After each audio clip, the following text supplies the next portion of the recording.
మంచి మనిషి, ఒక నిబద్ధత గల నాయకుడి చేతిలో ప్రభుత్వం ఉంటే ప్రజలకు జరిగే మేలు అనంతం. కేవలం ఒకే ఒక్క సంతకంతో ప్రజల భూములను కాజేయాలనుకున్న ల్యాండ్ టైటిలింగ్ యాక్ట్ ను రద్దు చేయగలిగారు. కేవలం ఒకే ఒక్క సంతకంతో అవ్వాతాతల పెన్షన్లు 4,000కు పెంచి వారి మొహాల్లో ఆనందాన్ని తెప్పించగలరు. ఒకే ఒక్క సంతకంతో గత 5 ఏళ్లుగా యువతకు రాని ఉద్యోగాలను కల్పించగలరు.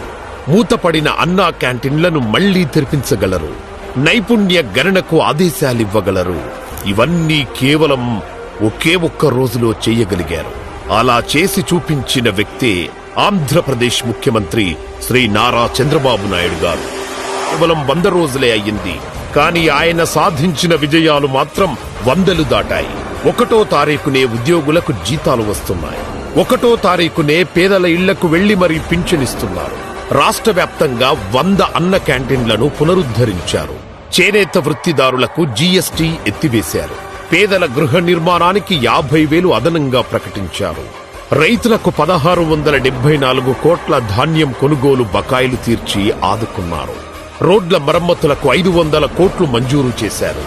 పంచాయతీలకు 1,452 కోట్ల నిధులను విడుదల చేసి పల్లెలకు ప్రగతి బాట చూపారు. ప్రభుత్వ పథకాలకు స్ఫూర్తి ప్రదాతల పేర్లను తిరిగి తీసుకువచ్చారు.